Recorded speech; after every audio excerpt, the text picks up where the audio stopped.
The words hit me like a physical blow. Mom, you're completely useless. I don't know why you're even living here anymore.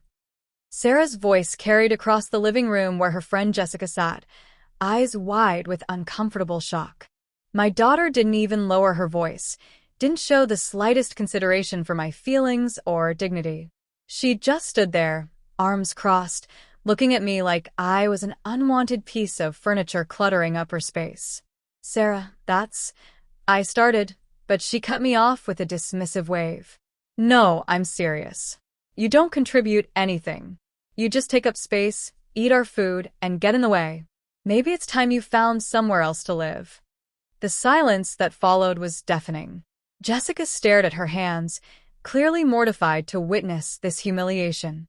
My husband Robert continued reading his newspaper in his chair, not even looking up, his silence speaking volumes about where his loyalties lay. Heat flooded my cheeks as tears burned behind my eyes. 32 years I devoted to this family. 32 years of sacrifice, love, and dedication. And this was my reward. I turned and walked quietly to my room, my heart pounding with a mixture of devastation and something else, something that felt dangerously like fury. What could I even do next? Behind my closed bedroom door, I sat on the edge of my bed, hands trembling with rage and hurt. Useless. The word echoed in my mind like a curse. How dare she speak to me like that? How dare Robert sit there and say nothing? I thought about everything I'd given up for this family. My career as a nurse, abandoned when Sarah was born. My dreams, my independence, my identity, all sacrificed on the altar of motherhood and marriage. I'd made Robert's business dinners perfect, raised his daughter, maintained his home, supported every decision he'd ever made. And now, at 55, when my knees ached and my energy wasn't what it once was, they called me useless. The injustice of it burned in my chest like acid. Sarah lived here rent-free, spent money like water, and contributed nothing but complaints and demands. Robert treated me like an employee he'd forgotten to appreciate. They'd grown comfortable with my servitude, taking it for granted until I'd become invisible. But invisible people see everything. I wiped my tears away, feeling something cold and determined settle in my chest. I wouldn't leave quietly. I wouldn't slink away with my tail between my legs like some beaten dog. They wanted to see useless? I'd show them exactly how useful I really was. How could I make them regret this? The next morning, while Sarah slept until noon and Robert played golf, I found myself in the dusty storage room, sorting through old filing cabinets. I'd been meaning to organize these papers for years, but suddenly it felt urgent, purposeful. Buried beneath tax returns and insurance policies, I found it, our original family will, yellowed with age and written 20 years ago when we'd bought this house. My heart raced as I read through the legal language, memories flooding back of the young lawyer who drafted it. The house, the investments, the life insurance, everything was in both our names, with specific clauses about inheritance and control. But more importantly, I remembered something Robert had forgotten. According to our state's laws and this particular document structure, I had legal rights he'd never considered. I could change it. I could modify the will, the trust, the entire financial structure of our family. The young woman who'd signed this document decades ago had been smarter than anyone gave her credit for.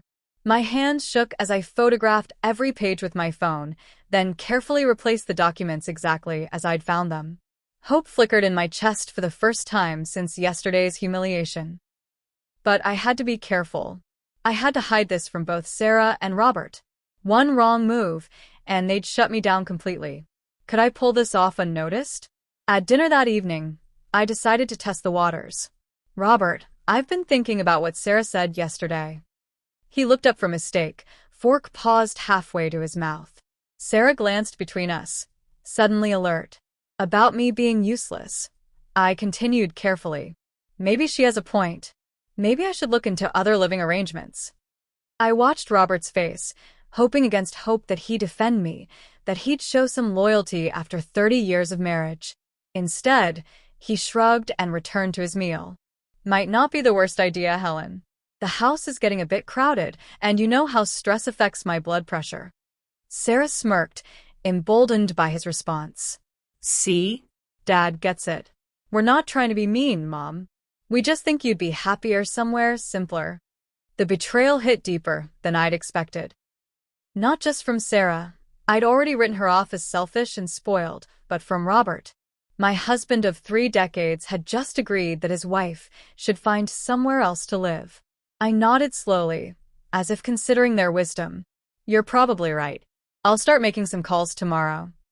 But inside, my resolve crystallized into something harder than diamond.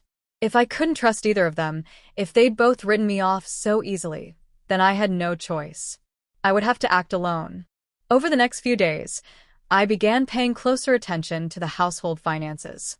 Sarah had been handling the grocery shopping and various household expenses, claiming it was easier for someone young and energetic. I'd been grateful for the help. Now I looked deeper. Going through credit card statements and receipts, I discovered a pattern that made my blood boil. Sarah had been lying about expenses for months. That $200 grocery run had included $150 worth of clothes and cosmetics. The household supplies were actually spa treatments and lunch dates with friends. She'd been systematically inflating costs and pocketing the difference, using our joint account like her personal piggy bank. Hundreds of dollars every month, adding up to thousands over the past year. I carefully photographed every receipt, every statement, every piece of evidence. My phone became a digital arsenal of her financial manipulation. The spoiled little princess thought I was too old and stupid to notice, too useless to understand money. She was about to learn exactly how wrong she was. As I documented each transaction, I felt my power growing. This wasn't just about hurt feelings anymore.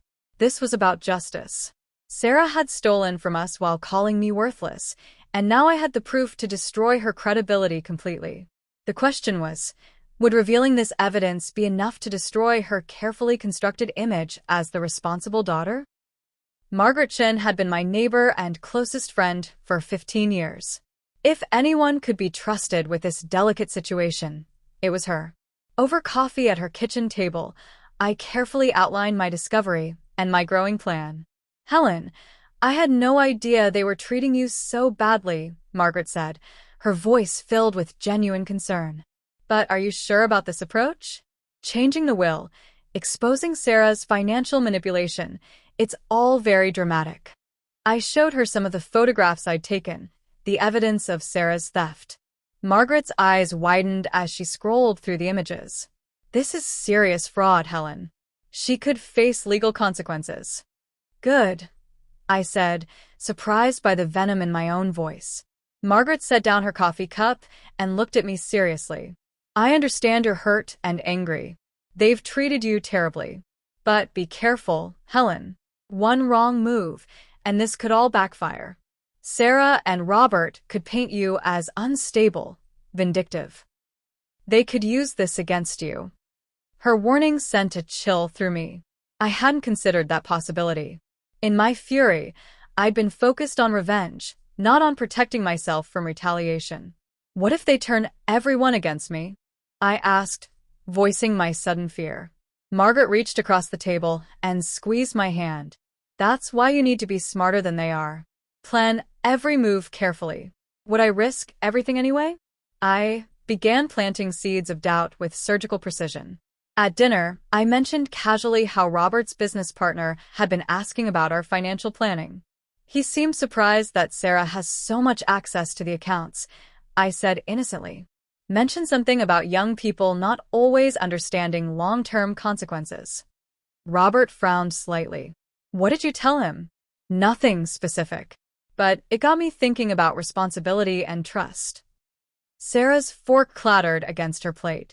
What's that supposed to mean? Oh, nothing, dear, I said with a gentle smile. I'm sure you're very responsible with money. The next day, I made sure Sarah overheard me talking to Margaret about financial independence for older women and protecting yourself from family members who don't respect your contributions. During Robert's favorite TV show, I sighed loudly and muttered something about wondering who really has my best interests at heart these days. Each comment was designed to create a subtle atmosphere of unease, to make them wonder what I was thinking, what I might be planning. I watched Sarah's confidence begin to waver just slightly, saw her stealing glances at me when she thought I wasn't looking. The cocky, dismissive attitude was still there, but underneath it, I detected the first hints of uncertainty. Could I bend them to my plan without them knowing? The psychological chess game had begun. The opportunity came at Robert's company barbecue. Sarah was holding court with a group of his colleagues' children, bragging about her upcoming inheritance and how she was basically running the household now. "Mom's getting older, you know," she said with practiced sympathy. "It's time for the younger generation to take over. Dad and I have been discussing how to handle the family finances when she's less capable." I approached the group carrying a plate of food, my timing perfect. "Sarah, honey," I said with a warm smile, "I couldn't help but overhear. It's so sweet how concerned you are about my capabilities.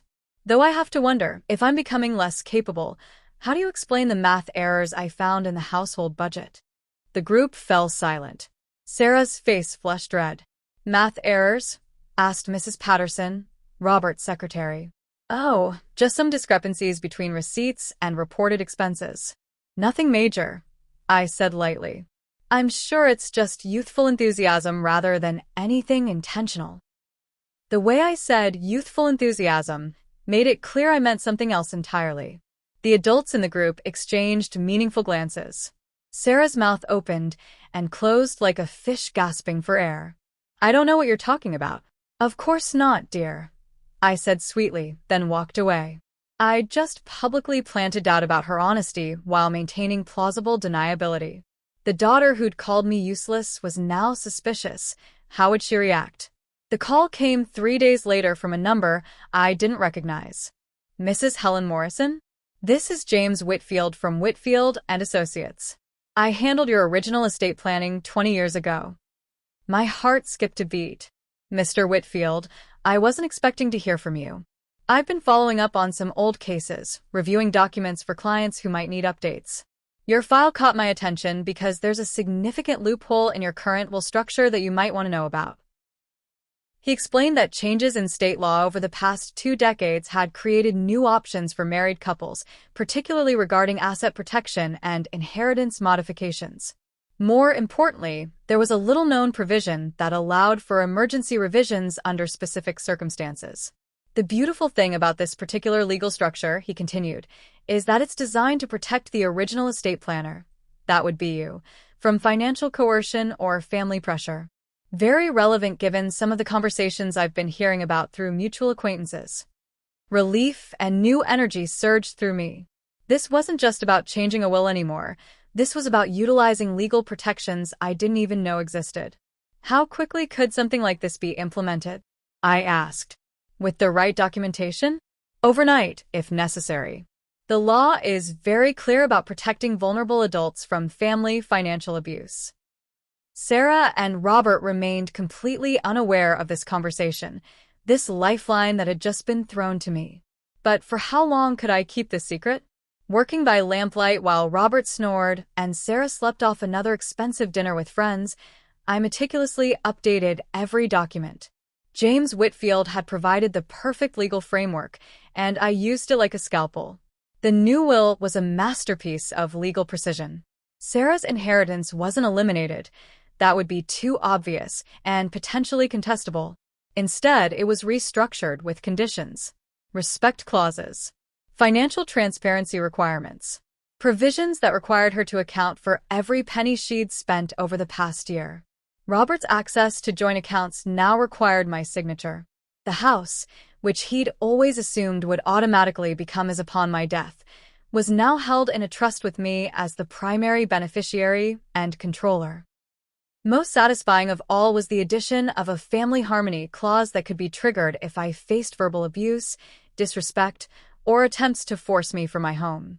Violation of this clause would result in immediate restructuring of all benefits.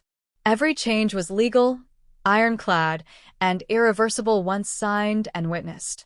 I'd transformed from a powerless dependent into the person with ultimate control over our family's financial future.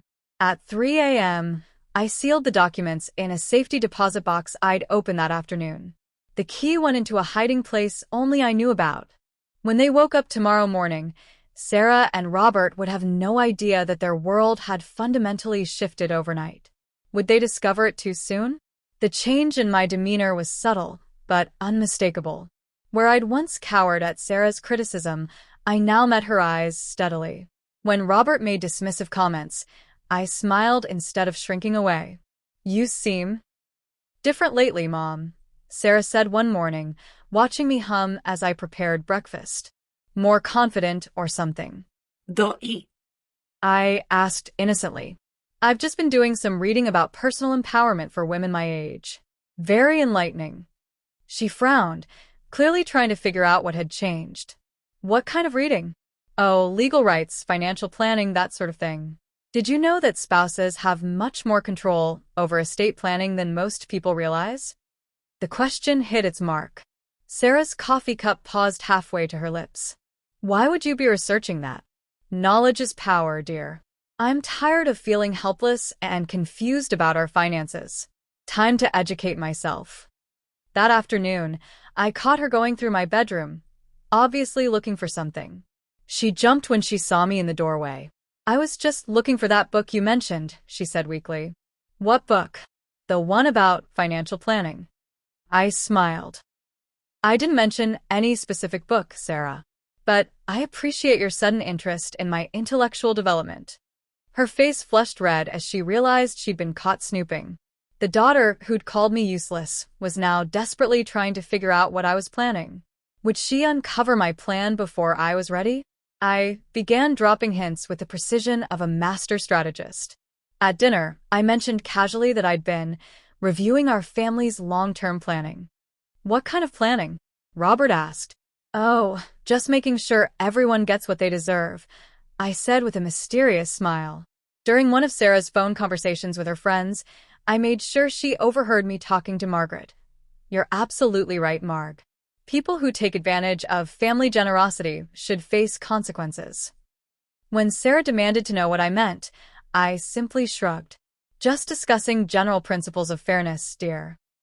I started leaving estate planning brochures around the house, not where they'd obviously find them, but where they might glimpse them peripherally. A pamphlet about protecting yourself from financial abuse left near the coffee maker. An article about family inheritance laws folded inside a magazine. The atmosphere in the house grew tense. Sarah became increasingly paranoid, jumping every time I had a phone conversation or received mail. Robert started paying more attention to our interactions, clearly sensing that something had shifted. My control was growing by the day. They could feel it but couldn't identify it, like sensing a storm approaching but not knowing which direction it would come from. I watched Sarah grow more anxious and paranoid with each passing day. How far would she go to protect her assumed future inheritance? The confrontation came on a Tuesday evening while Robert was working late. Sarah cornered me in the kitchen, her usual confidence cracking around the edges. "Mom, I need to know what's going on. You're acting strange, and it's making me nervous." I continued washing dishes, my movements calm and deliberate. "Strange how, dear? All this talk about planning and consequences, and people getting what they deserve. What are you planning?" I turned to face her, dish towel in hand, and for the first time in years, I didn't look away when she tried to intimidate me with her stare. "I'm planning to make sure this family operates on principles of respect and honesty," I said quietly. "Nothing more, nothing less." "That's not an answer." "It's the only answer you're getting right now." Sarah's eyes flashed with anger. "You can't just scheme behind our backs. This is Dad's house, his money, his decisions." "Is it?" I asked, tilting my head. "Are you certain about that?" The question hung in the air like smoke. I could see the wheels turning in her head, trying to figure out what I knew, what I might have discovered. "What's that supposed to mean?" "It means, sweetheart, that you might want to reconsider who has the real power in this family." Shock flickered across her features, the first crack in her armor of entitlement. For 30 seconds, we stared at each other in complete silence. Then I smiled and returned to my dishes, leaving her standing there with her mouth agape. She suspected more than she was letting on. The next evening brought Robert's most telling betrayal yet. Sarah had clearly talked to him about our confrontation because he approached me with the patronizing tone he usually reserved for difficult clients. Helen, Sarah's concerned that you're getting confused about our financial arrangements. Maybe we should sit down with our accountant and review everything just to make sure you understand how things work. The condescension was breathtaking. Confused about what, exactly? Well, estate planning, inheritance structures, that sort of thing. I know it can be overwhelming for someone without a financial background. Sarah stood behind him, arms crossed, nodding like a bobblehead. They'd clearly coordinated this interv. The words hit exactly as intended. I wasn't just the useless old woman taking up space. I was the deluded old woman who didn't understand her place. They'd moved from dismissing me to actively undermining my mental competence. I see, I said quietly. So you both believe I'm confused and overestimating my importance. We just want to make sure you're not setting yourself up for disappointment, Sarah added with false sweetness. That settled it. The final act would include both of them. Robert had chosen his side, and it wasn't mine. Could I secure justice for both betrayals? 3 days later, Sarah made her move. She approached me with a folder of official-looking documents and her most innocent expression. Mom, Dad, and I have been talking, and we think it would be good for everyone if we formalize some family agreements. You know, just to make sure everyone's comfortable with household arrangements and financial responsibilities. I glanced through the papers. A cleverly disguised power of attorney document that would essentially sign away my financial independence under the guise of family cooperation. What exactly would I be agreeing to? I asked, feigning confusion. Just basic stuff. Letting Dad handle the complicated financial decisions. Maybe having me manage household expenses more officially. Nothing dramatic, just clear roles for everyone. She was trying to trick me into signing away my rights, banking on my supposed confusion and diminished capacity. The audacity was stunning. This seems very thorough, I said, reaching into my purse. Do you mind if I record our conversation? I want to make sure I understand everything correctly. Sarah's face went white. Record? Why would you? For my protection, dear. You just said I might be confused about financial matters. Wouldn't want to sign something I don't understand. I held up my phone, clearly showing the recording app was active. Now, let's go through this document together, shall we? Evidence was now in my hands. How would I use it to maximum effect? The family barbecue at my sister Linda's house provided the perfect opportunity. Sarah had been bragging to our cousins about her responsible handling of family finances and her mature approach to caring for aging parents. It's really important for younger family members to step up, she was saying. Older people don't always make the best financial decisions. I approached the group carrying a plate of Linda's famous potato salad, timing my arrival perfectly. Sarah, honey, speaking of financial decisions, did you ever return that money you borrowed from the grocery budget for your spa weekend? The conversation stopped dead. Sarah's face flushed crimson. I don't know what you're talking about, she stammered. Oh, you know, the $200 for groceries that somehow turned into a spa day and shopping trip. I have the receipts if you'd like me to refresh your memory. My cousin Janet raised an eyebrow. Sarah, you've been using grocery money for personal expenses? It's not like that, Sarah protested. It was just temporary borrowing. Of course, dear, I said sweetly. Just like how that temporary borrowing added up to over $3,000 this year. The number hung in the air like a bomb. Everyone stared at Sarah, whose confident demeanor crumbled before our eyes. She'd been exposed as a liar and a thief in front of the entire extended family. But I stopped there, short of full humiliation. Let her stew in partial exposure while wondering what other evidence I might reveal. Could I escalate this pressure without seeming needlessly cruel? Sarah's retaliation was swift and vicious. Within days, she'd launched a whisper campaign designed to destroy my credibility before I could destroy hers further. I'm worried about Mom, she told neighbors with perfect false concern. She's been acting paranoid lately, making accusations, getting confused about money. We think she might be developing some early cognitive issues. The lies spread like wildfire through our social circle. At the grocery store, I noticed people looking at me with pity and concern. Mrs. Patterson from across the street started speaking to me in the slow, loud voice people use with children and the mentally impaired. Sarah told us you've been having some memory problems, dear, she said during one painful encounter. It's so hard when our minds start to go. The cruelest part was how believable it sounded.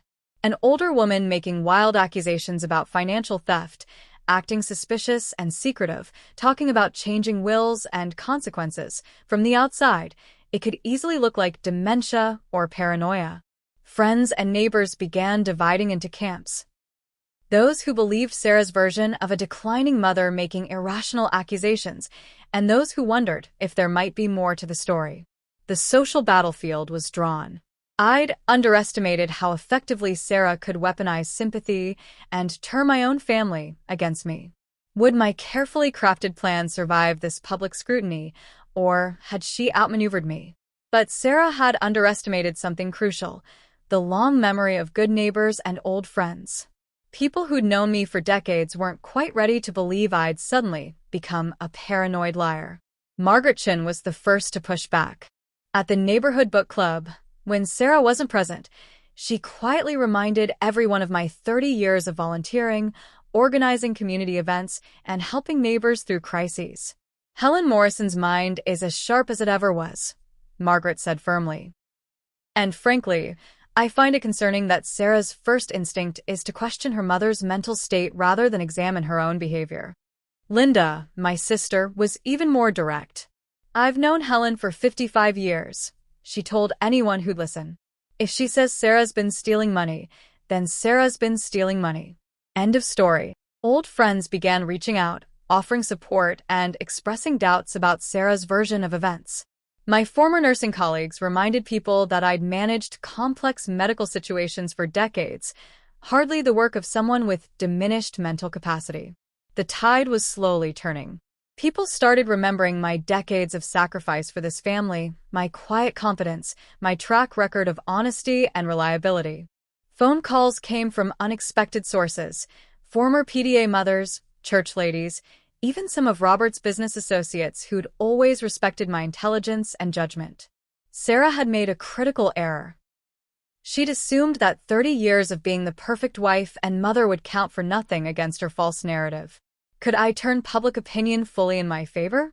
The meeting with James Whitfield and 2 witnesses took place on a gray Thursday morning while Sarah and Robert attended a business lunch together. In 30 minutes, we executed every document I'd prepared, making my new will legally unassailable. Mrs. Morrison, James said as we finished, this is one of the most comprehensive protective estate structures I've ever helped create. You've essentially made yourself financially untouchable. The witnesses, Margaret and Linda, signed their attestations with grim satisfaction. Both had watched my marriage deteriorate and my daughter's sense of entitlement grow unchecked. They have no idea what's coming, do they? Linda asked. None whatsoever, I confirmed. Every asset, every account, every piece of property was now secured under the new legal framework. Sarah's inheritance was contingent on behavior clauses she'd already violated. Robert's access to our joint assets now required my explicit approval for any major transaction. Most beautifully, there was a clause that activated if either of them attempted to have me declared mentally incompetent. Automatic investigation of my allegations about financial impropriety, with full legal protection for my decision-making capacity. I walked out of that law office feeling like I'd just donned invisible armor. My confidence skyrocketed as the reality sank in. I was legally untouchable, financially protected, and strategically positioned for the final revelation. But would Sarah notice the changes too late to protect herself? Sarah's growing desperation made her careless. She'd been monitoring my mail, trying to intercept anything that looked official or financial. When a piece of correspondence from Whitfield and Associates arrived, she steamed it open before I got home. But James had anticipated this possibility. The letter was deliberately vague, mentioning only a routine review of estate documentation and standard updates to reflect current legal requirements. That evening, Sarah confronted me with forced casualness. Mom, did you see the lawyer about something recently? Just routine paperwork, dear. Nothing interesting. What kind of paperwork? Oh, you know how it is with legal stuff. Updates and reviews and all that bureaucratic nonsense. Very boring. She was fishing, trying to determine if I'd made any significant changes, but the deliberately bland correspondence gave her nothing concrete to work with. Did you change anything important? I looked at her with apparent confusion. Change anything? Like what? I don't know. Financial arrangements. Inheritance stuff? Sweetie, why would I change anything? You and Dad have made it clear that you're the ones making the important decisions now. The answer was perfectly crafted, dismissive enough to seem genuine, but ambiguous enough to keep her guessing. I watched panic flicker in her eyes as she realized she had no idea what I might have done. Had she sabotaged her own position through this obvious snooping, or was there still time for her to uncover my plans? The revelation came during Sunday dinner, delivered with the same casual tone I might use to comment on the weather. Oh, by the way, I heard from my cousin David yesterday. Apparently, he's in a difficult financial situation and needs to call in that loan I made him last year. Robert looked up from his roast beef. What loan? The $50,000 I loaned him from my inheritance money when Mom died. You remember when his business was struggling. Well, now he needs to pay it back, and since he can't cover it all at once, I've agreed to let him work off the debt through property management. Sarah's fork clattered to her plate. Property management? This house, I said cheerfully. David will be handling maintenance, tenant relations, that sort of thing. Since he has a background in property management, it makes perfect sense. Tenant relations? Robert's voice had gone dangerously quiet. Well, yes, dear. Technically, this house has been collateral for David's loan.